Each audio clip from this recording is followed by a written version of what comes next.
Hello, this is Heju from Go Inside Global. Hi, I'm Haley Koo.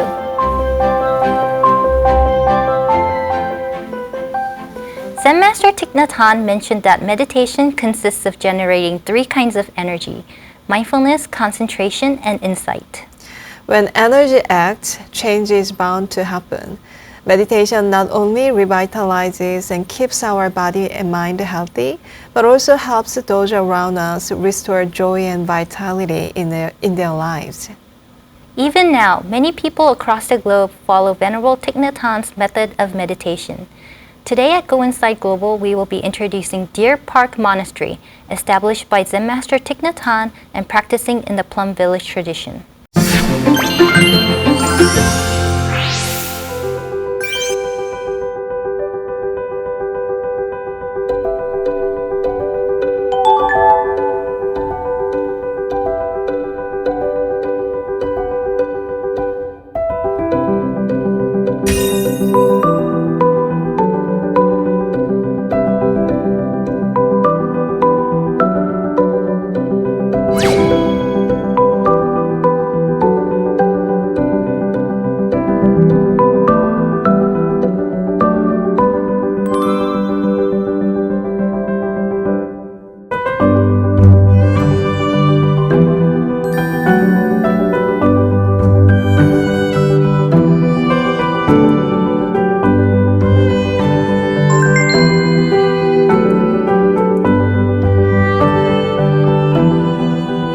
Plum Village is a contemplative community founded by Venerable Thich Nhat Hanh, who was revered as a great spiritual teacher to people around the world.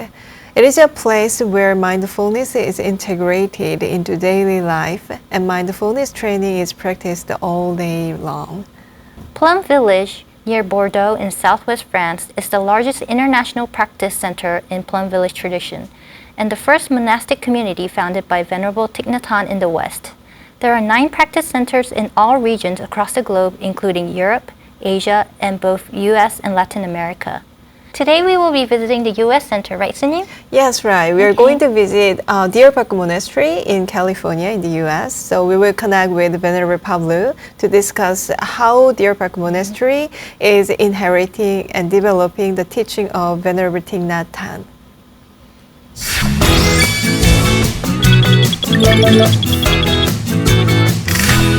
Hello, Venerable. It's lovely to meet you. Lovely to meet you as well.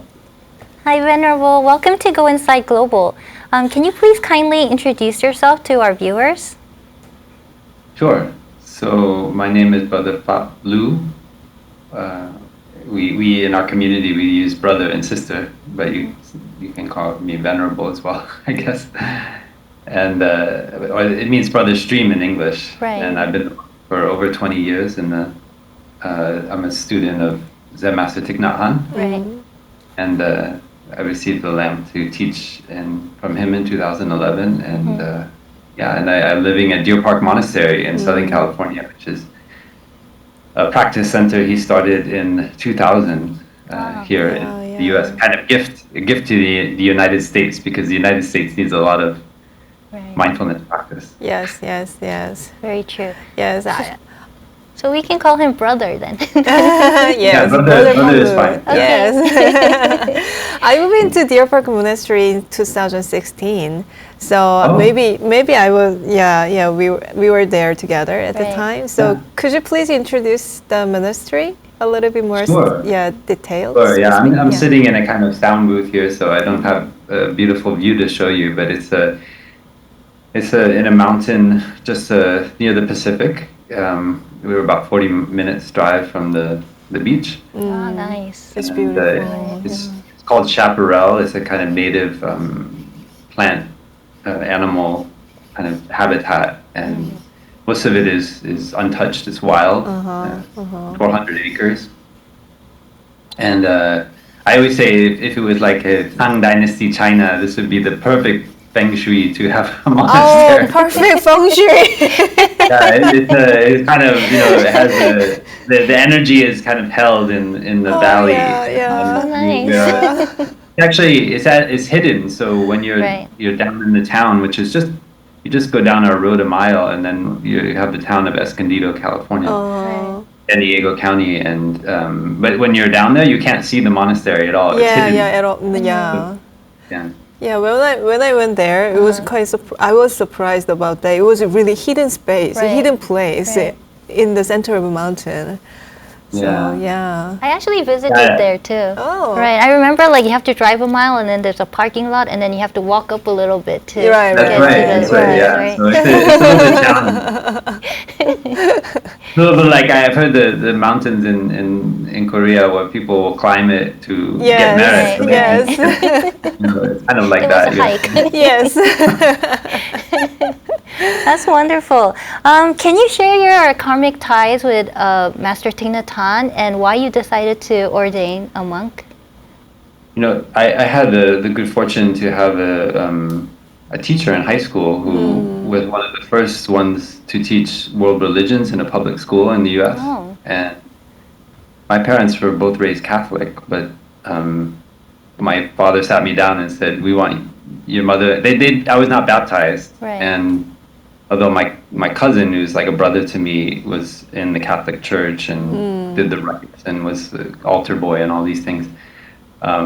So I had exposure to it, but I somehow when I didn't resonate with that tradition. And when I took that class, we went through all the world religions, and I remember we went through Hinduism, and then I thought, wow, this is getting really interesting. And then when we got to the Buddhist one, I thought, wow, I cannot argue with anything that is, because I was very much into thinking about it rationally and understanding the principle of the practice and the religion. And so I felt that, and it resonated enough with me that I remember I went to summer camp and they asked me, what religion are you? And I wrote Buddhist. Oh, wow.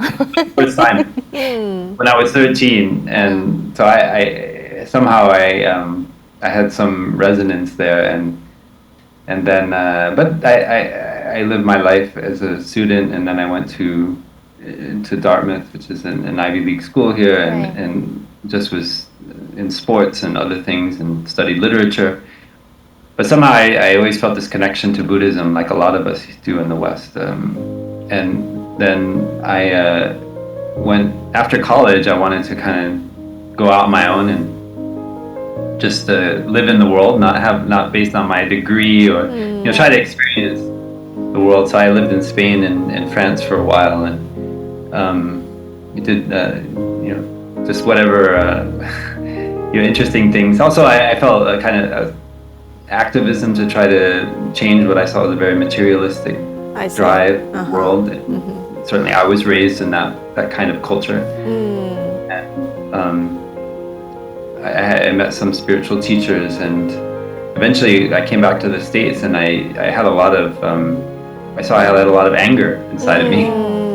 I was about 23, I think, 23 and 24. It was around the year 2000, just the millennium, and I didn't know how to take care of my anger, and so I discovered this 4 establishments of mindfulness practice, right? The Satipatthana Sutta, and I started practicing it, and it just transformed my mind. So I became very dedicated, sitting morning and evening, 40 minutes or so. That's why I learned how to do sitting meditation at actually a Korean center, a Korean Kwanam school of Zen. Yeah.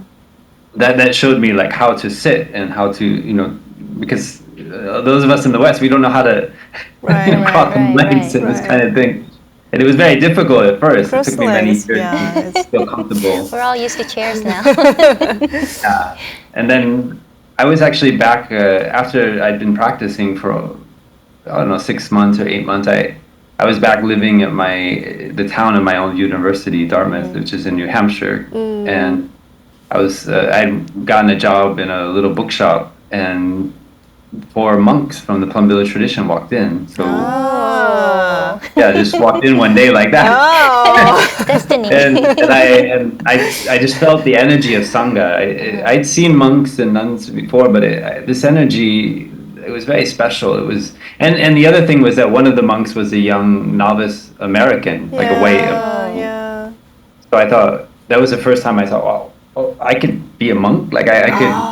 I mean, I wanted to be a monk already since I started practicing, but I didn't really see where, Yes. how I would go about it. And to see that group, I felt very moved. Oh. And so the eldest monk, Phap, he said, at that time we had a center in Vermont, which was a kind of, we were staying at a layperson's house. He was letting us use it for a number of years as a practice center. And but then later it became difficult because of zoning to have a big practice center there. So we moved to New York State, Blue Cliff Monastery.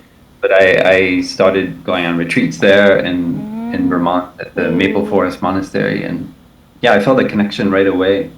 Oh, I see. It took just a few more years for me to work and pay off my school loans from going to college, so I would be free of debt. Because, as you know, Venerable, you have to be free from any debt to become a monk. Yes.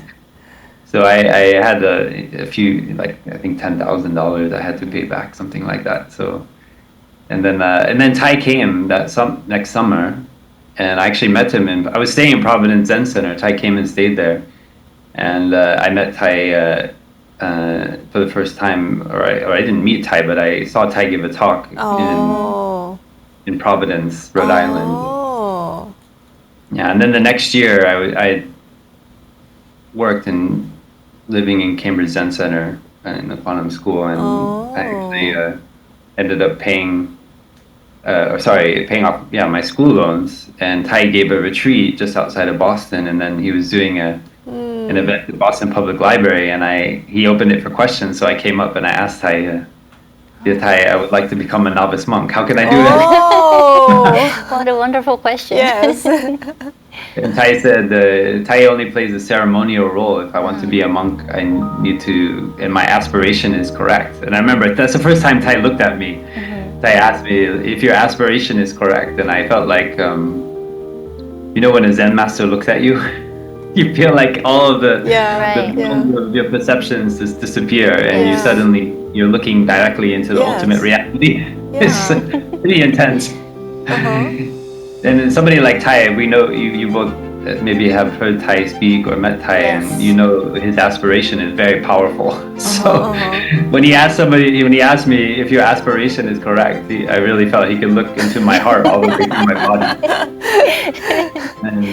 And then Thai said I should go to Plum Village and ordain, and the Sangha would decide whether I could ordain. So I did, and I paid off my loans and did a hiking trip with my father to stay kind of a little bit, say goodbye to my family. Of course, I see my family now, but at that time it felt very sad because I was going to become a monk and not have a family with kids and stuff. So So then I went to Plum Village and I ordained about a month or two later. Yeah. Oh, I see. So after you've been ordained in Plum Village, did you just stay in the France or did you move around? I did.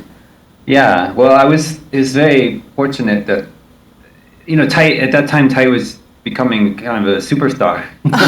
Yes. So it was like 2004 or 2005.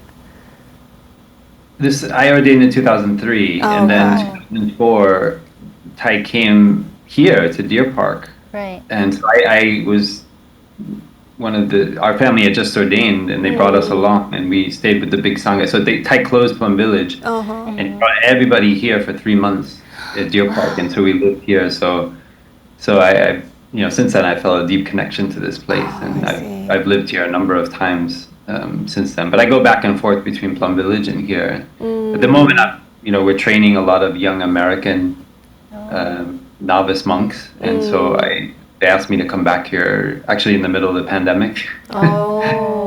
And so I'm helping to kind of build up the training program here for young American monastics. That's really important. Yeah. Wow. I wanted to know more about the various programs that you offer to the public at Deer Park Monastery. I'm sure it's a monastery, so there's a lot of monastics as well, but what kind of programs can you offer to the lay people as well? Yeah, so we have something like Temple Stay, you have there in Korea. Oh, really? Temple Stay. Well, we always get those brochures from the Tokyo Order. From Korea. very beautifully laid out, nice graphics. Right.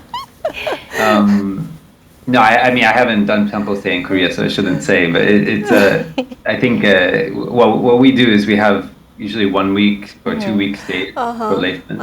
Yeah. So you stay with the monks or the nuns down the hill, Right. you know, or you can come for a day of mindfulness. So we just had a day of mindfulness today, and we had maybe 300 people. That's a lot of people. Coming up from the local community, from LA, from San Diego. So every Sunday we have, almost every Sunday we have a day of mindfulness, and so there'll be walking meditation, and then which we do outside, right? In our tradition, Thai, we do walking outside in nature. So we walked in the beautiful valley here under the oak trees, and then one of our brothers gave a Dhamma talk, Oh.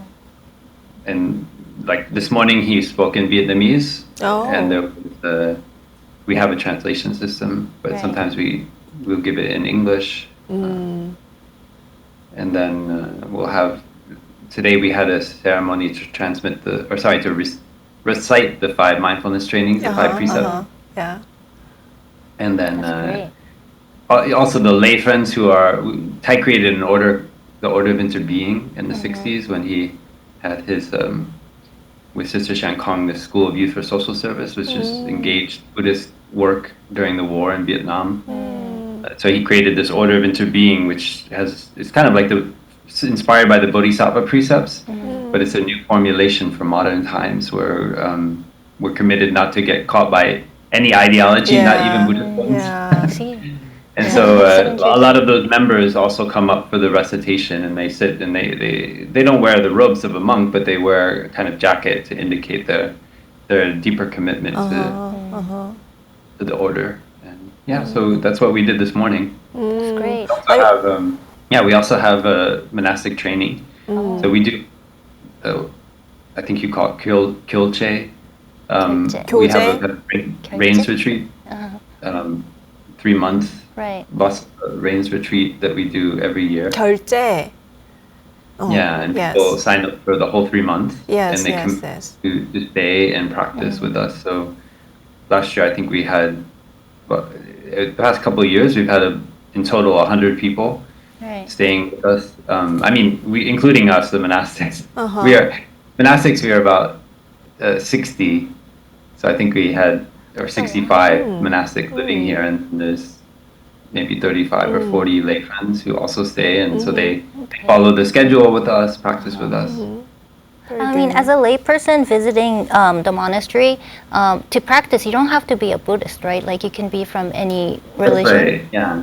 Right. I think in fact, one of my the students in my class in Plum Village was a Muslim from Indonesia, a Javanese Muslim, who met Thai, and his Sufi master told him, "You should go study with this Zen master." But he ordained for 5 years. He did we have a 5-year program that we go, to meet people who are not coming from a Buddhist culture. We have a 5-year program where people can ordain as a novice and then become a full bhikshu, bhikshuni for a couple of years and experience monastic life, and then they can choose to complete the program, or they can continue to be a monk or a nun. So he did that program. That's a very interesting program. And now he teaches meditation in Jakarta. Muslim university. Yeah. In Muslim university, very good. That is very good. We have many Jewish and Christian as well monastics who practice. So Thai had a very open view. Thai wanted to give the best of what Buddhism had to offer without having to create the kind of divisions and sectarian separation that's there as well. And I mean, that can be there sometimes when we get caught in our tradition, or I always had the vision for a kind of universal Buddhism that would embrace everyone and allow everyone, even if they're Christian, Jewish, or Muslim, to benefit from the teachings of the Buddha and the practices that he offered. So that's the spirit that we have people stay with us as well. Or rains retreat, Very inclusive. Right. Thai is very open-minded and Yes. very inclusive. Right. And I think that's how, he created all these methods for mindfulness. I want to know more about the hugging meditation. Can you tell us more about that? I think, so Thai tried many things to try to meet where we are in the West, especially those of us not coming from a Buddhist tradition like myself. Right.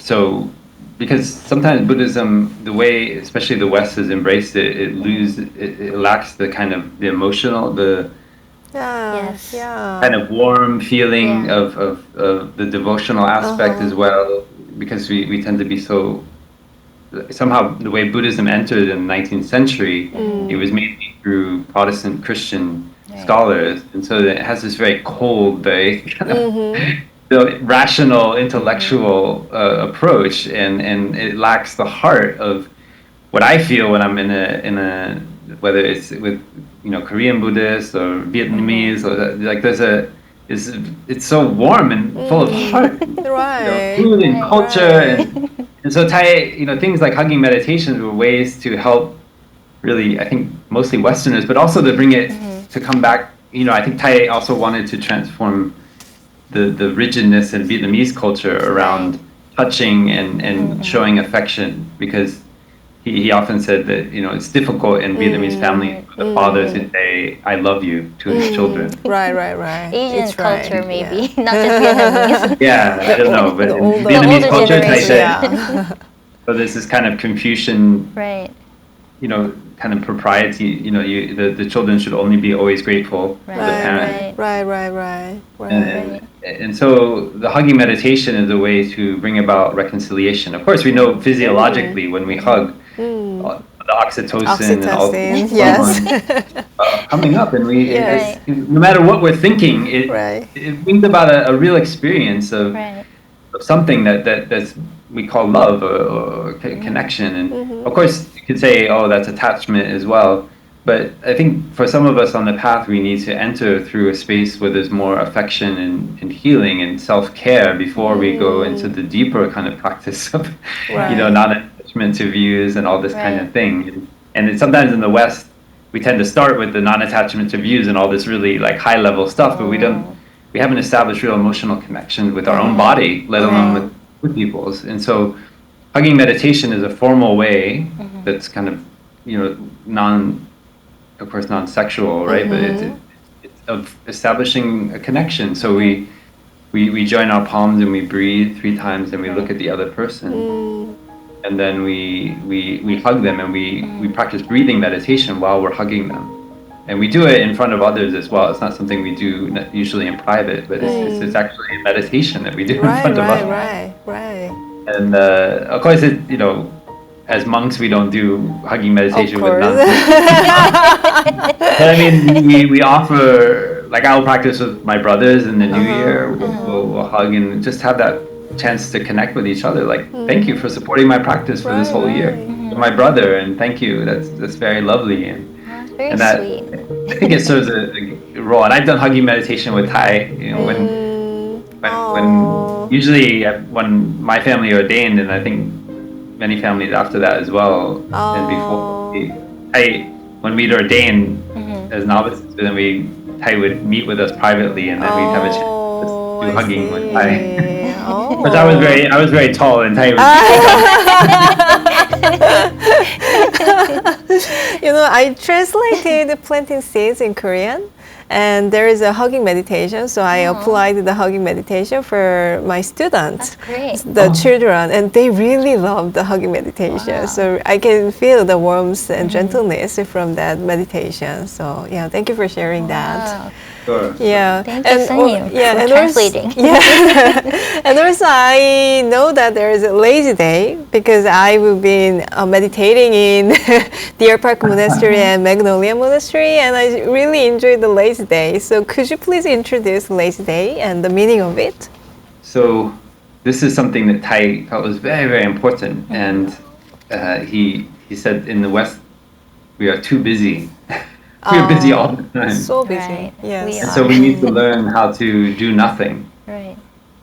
Not to make plans and have meetings, filling our day. And so lazy day is a day in our schedule we practice. And I don't say I practice it perfectly, but I try to leave that whole day free. Like tomorrow we have lazy day. This is our lazy afternoon. Tomorrow.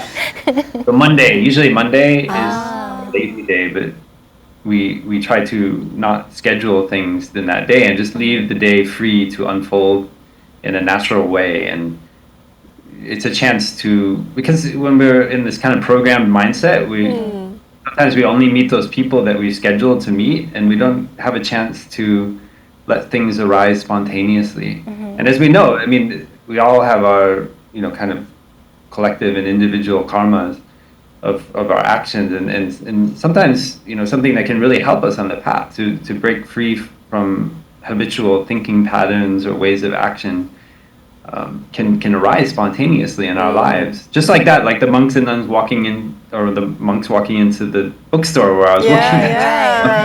If I was scheduling my life, oh no way, to be more productive, I would never have a chance to to encounter that or have that important. Or think about Shariputra and Mahamoggallana, right? Yes. Before when they saw Ashvajit walking in meditation, I mean, if they had been like kind of dogmatic students of Sanjaya and they just practiced exactly like he said, they wouldn't, Shariputra wouldn't even seen that beautiful monk walking mindfully and may have missed his chance to study with the Buddha. Imagine that, right?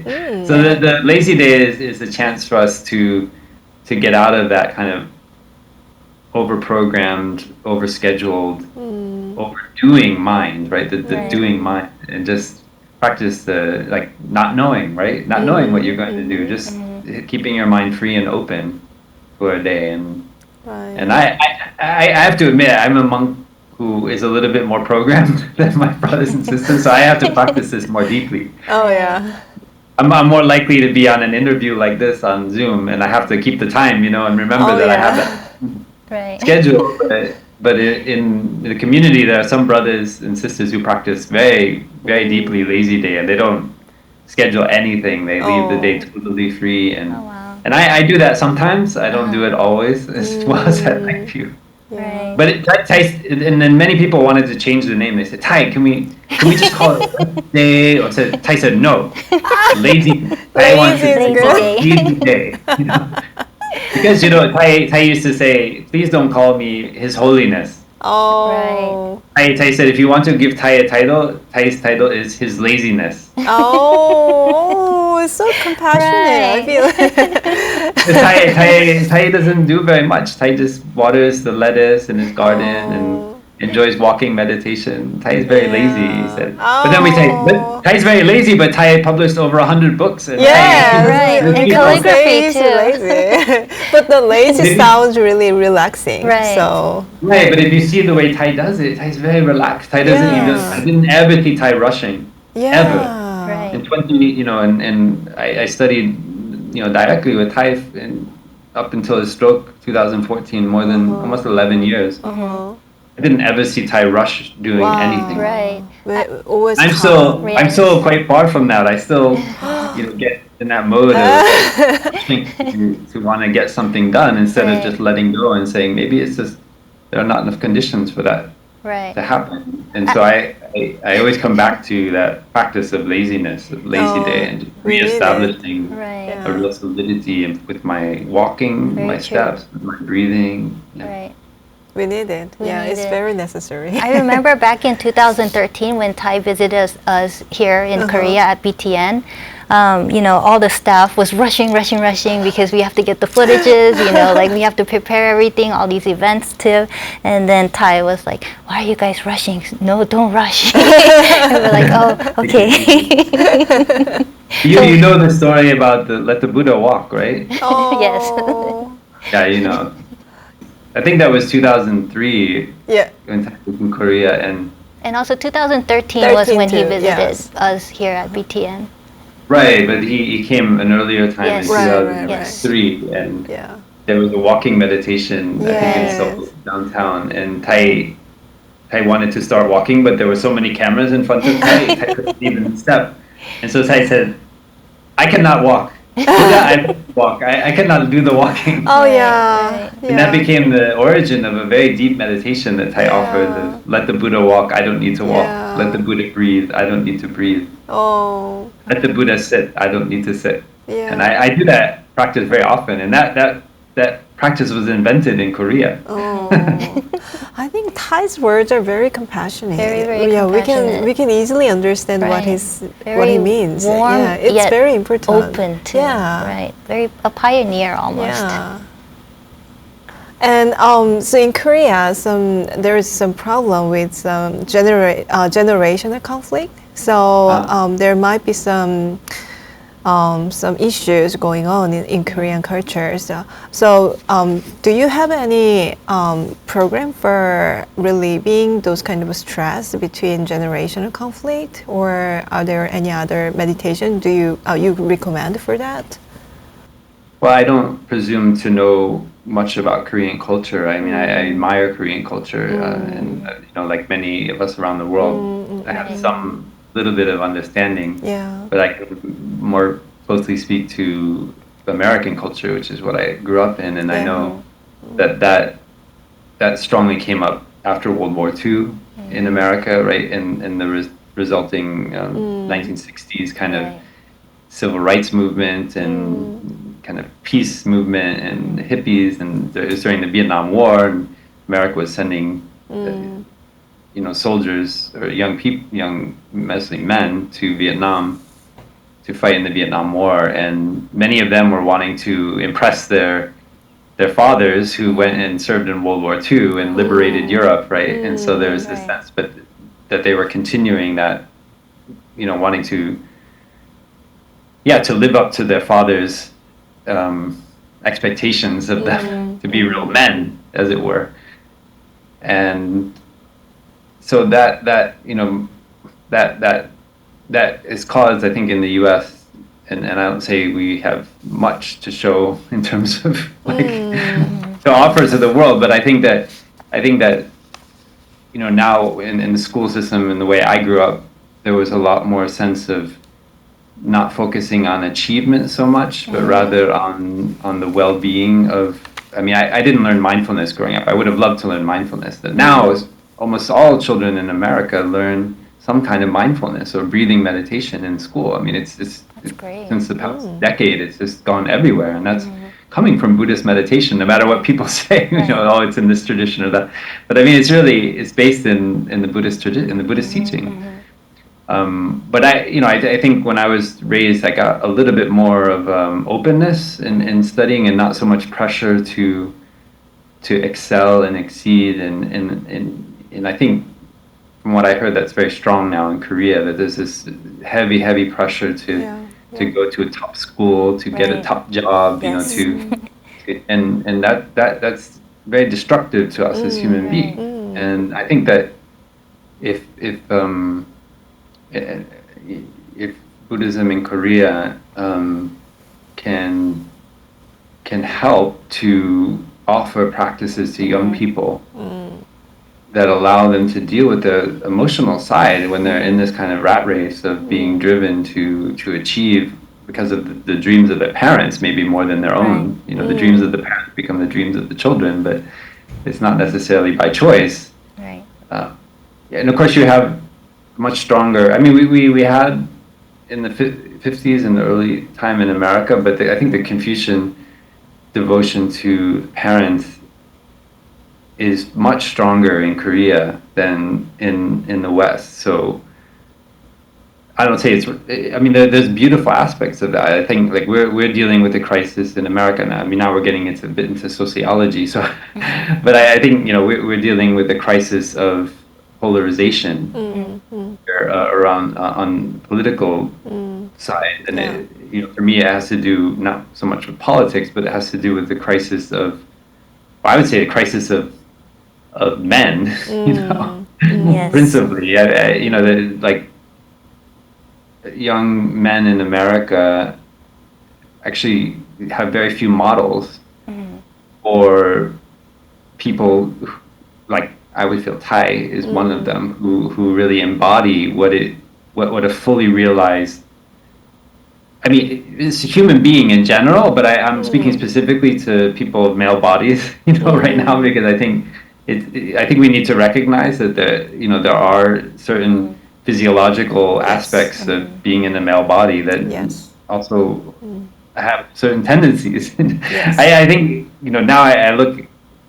There's a crisis in general with young people here in America, but I'm working a lot with young men in how to be with their body, to be with sexual energy, to be with the expectations put on them by their parents, and also just a culture of distraction. We live in a culture of high quality entertainment that's free and available 24 hours a day, and I didn't even have access to that. I mean, I had television and maybe I could rent a movie when I was a kid, but now with the phones, and I'm not saying get rid of phones and all this stuff, but I'm just observing that there's this deep anxiety in young people. Right. We just had 150 teens here at Deer last week, and for a teen camp that we do every year. We go and we camp with the young people, with the teens right here in our valley. So all the monks come out of their room and they camp in tents, and we get up in the morning and we build a fire. We do exercises with them, like gong or tai chi. Yeah. And then we bring them to the meditation hall and do short meditation, maybe 20 minutes, guided meditation. Yeah.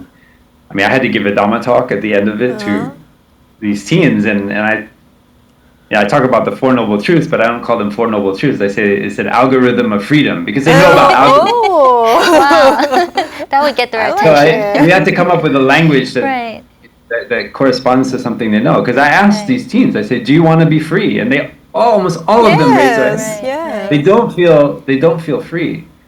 And everybody wants to be free, and so they recognize, I want to learn an algorithm of freedom. I want to know what is the process that I need to do. How do I need to train myself to be a free person in this world? And so that we're our approach is not that we don't have a theory, but we do it in practice by having these retreats. We create spaces and environments where, I mean, this teen camp started when I was a young novice here at Deer Park, and by the brothers like Brother Phap, who was the abbot at the time, and it's continued until today. And when they arrive here, we have boxes. All the devices go in those boxes, and they're all, so from Wednesday night when they arrive until Sunday. Literally, after that talk I gave, that's very intense. we bring out the boxes, and then they go to the corner according to their last name, and they get their phone back for the first time in 4 or 5 days, and they're very happy. And when they're there, then they connect. They have real human connections with people. So we play games, like throw water balloons. We just get them interacting with each other, because of course we could do more like sitting meditation, but actually they just need to learn to talk to one another, have conversations with one another, to see like how is it that you can relate to another human being, and like you say something and I say something and then you say something. I mean, there's very basic things that people are struggling to do. I see young people are struggling to do. It's not something I had to think very much about growing up. I was not like very social, but I was more introverted, but I didn't like. Now I see just kids having trouble having conversations because they just know how to interact with the screen. Right. So I think that's all speaking to the generational divide. So how do you create real, genuine spaces of conversation between parents and and children, right? And so we have this practice we call beginning anew, which you may have learned about, where we sit. We families commit usually once a week to sit down, and they have a fresh flower, and then the circle, and then they have a bell, so they write the bell and breathe to begin, and then they practice each one of them what we call flower watering. So watering flower. You say those good qualities that you observe in the other person, and we try to be concrete, not just like abstract, like, oh, you're very intelligent, you're very kind. You say, oh, I'm so grateful that last night without me asking, you wash the dishes in the sink after dinner.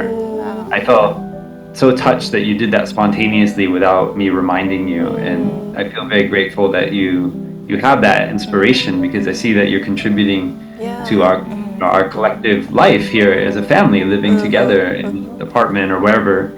You see so you have this practice where you sit and you point out the good qualities in each other, and you start with that. I mean, then you move on to expressing a regret for something you did unskillfully, and then when you're more advanced in the practice, you learn to express a hurt way that somebody did something or said something that hurt you. But you always do it using the tool, the insights of Buddhist psychology, which is that it's only your perception, right? You don't blame the other person. You say, it's my perception that you said this or that you did this, or you don't assume what their intention is, so they don't feel trapped in a corner. Because when we're trapped and somebody blames us, then we just want to lash out and get angry back. Right. So the beginning anew, we know that our perceptions can be very wrong. And the Buddha told us all the time that most of our perceptions are wrong perceptions. Right. So we incorporate that into the beginning anew practice, and that's something. When families do that, then they cultivate trust and understanding. But it has to be a practice. It can't be just a theory. You have to actually do it. Right. We need to practice it. Just like meditation. Yes. Right. I mean, this is a meditation. I think. Yeah, I think so. We need to understand each other, and we need to cultivate love, kindness, and compassion for each other. That would be the solution for relieving those kind of sufferings from the conflict. So Plum Village practices are concrete methods to cultivate compassion. So it's applied Buddhist psychology. So it's like you take Yogacara Bhumi or Yogacara Sastra and you apply it to your daily life. You don't just like sit there studying a text.